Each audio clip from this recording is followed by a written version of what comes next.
So Elder Scrolls Online is a massively multiplayer online role-playing game. It's the first time that you're able to play an Elder Scrolls game with your friends. So if you played Oblivion or Skyrim in the past, now with Elder Scrolls Online you can play with your friends.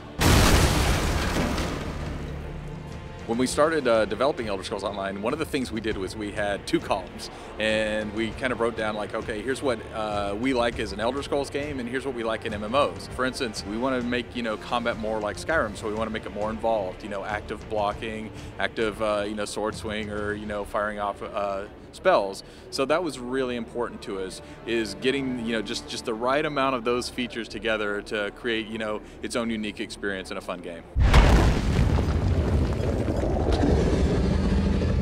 One of the tough calls in creating Elder Scrolls Online was looking at how do you make the world balanced for so many players that are online at the same time, because in a single player game it's a slightly different balancing problem, and so we had to make sure that the game had levels and that we couldn't just allow you to explore everywhere, because that would mean there was very little progression in the game, and we wanted to have progression be something you really felt, but we wanted to have just enough space to where you still felt like you could explore regardless of your level. So that was probably one of the hardest things we had to overcome, was getting that feeling of progression in the game while still allowing players to explore a lot of space. For me, Elder Scrolls Action starts off with, we want to immerse you in the world. So when you play Elder Scrolls Online, probably one of the first things you're going to see is that we don't have a lot of UI in the screen. That kind of just disappears until you get into combat, and then we have a short strip of a shortcut bar. But it's not really about playing your shortcut bar. That's just an easy way for you to pick your spells and fire them off while still being able to swing your sword or use your staff. And again, one of the other things that's important about combat is if you're looking in the world and you don't have a lot of interface elements up, you can tell what monsters are doing. So we can make our monsters give you tells, and you can really see what they're doing. So for instance, if a monster's charging up an attack, that's time to block. And all of that kind of combines into making it really feel very action-oriented and reactive.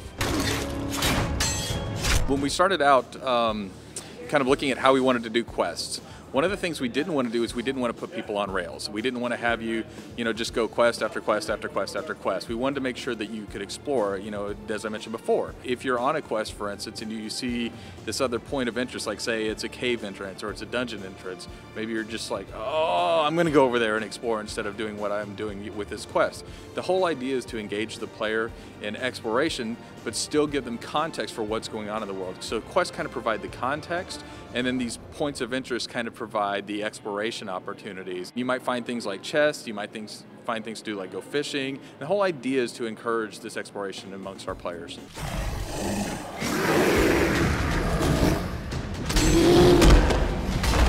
When you think about what makes you feel special in real life, it's your interactions with people, it's the way you change the world.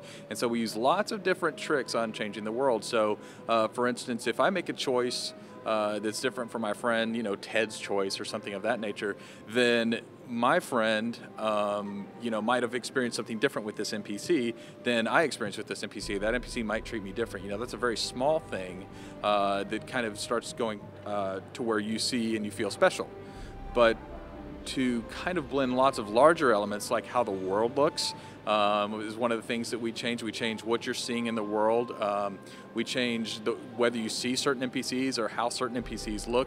And all of those things kind of combine to make sure that your choices, your decisions in the world are really seen by you.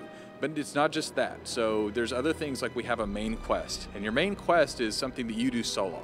And in the world you have Molag Bal, who steals your soul. So you kind of have to go get that back on your own. Now there are NPC companions that go with you when you're doing this, but that really makes you feel special to kind of get that special treatment. It's almost a single player experience, if you will, going through that main quest. So we try to make sure that our instancing for players is something we really handle smartly. What that means is that we don't want to separate our player base too much, but for the main quest, that is something that's instance out, so we can change the world in ways that make you feel special. But we also have what we internally call layering, that allows you on the outside world to see different outcomes to different quests and different choices that way. We also have dungeons. We have instance dungeons that you can go into with like groups of 4, and we'll have our ABA, which is all of this part where Oblivion took place, called Cyrodiil.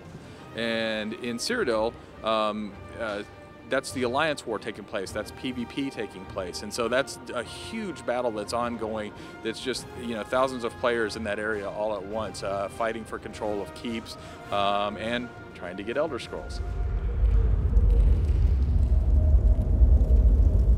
So once you reach level 50 in what we call, you know, PvE, or player versus environment versus PvP, you actually can go and play a different alliance with that same character. So then from there, it's all still level 50, but it starts to get harder and harder and harder. And then as you finish that second alliance, you go on to a third alliance, and that third alliance is even harder.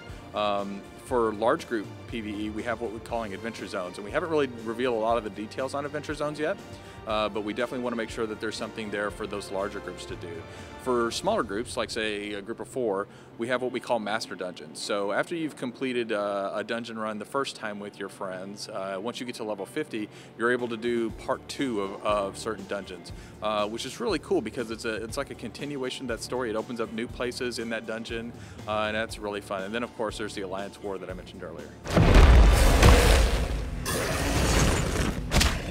When we start out in the game, we have 3 alliances. So we have the Daggerfall Covenant Alliance, which is Bretons, Redguard, Orcs. We have the Aldmeri Dominion, which is the High Elves, or the Altmer, the Bosmer, and the Khajiit. And then we have the Ebonheart Pact. And the Ebonheart Pact has the Dark Elves, or the Dunmer. It also has Argonians, and it has the Nords. You know, and if you played Skyrim, you're probably pretty familiar with the Nords. So those 3 alliances are vying for control of the Emperor, because the Empire has fallen during our time period. And so that's what kind of sets up the war element that's taking place in Cyrodiil, is those 3 alliances fighting for control of the Empire and fighting for who's going to be Emperor. And a player can actually be crowned Emperor.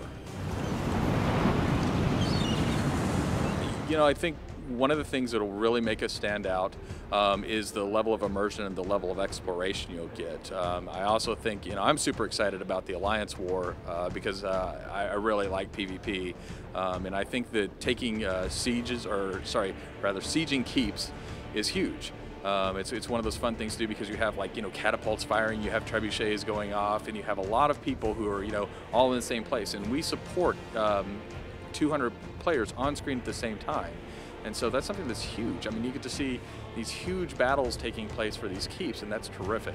And you know, those battles aren't just, you know, something that just affects like a little area. It can actually affect globally anybody who's a member of your alliance and a member of that campaign. So I'm pretty excited about our Alliance War. I think that's going to be a standout feature for us. One of the things is our game right now is in closed beta. So if you haven't already, you should go sign up for our beta. And for those people who have signed up for beta, we've had a tremendous response. So, you know, please bear with us. We are doing it in stages, and hopefully we'll get to you and get you in the beta. So the game right now is scheduled for release for PC and Mac.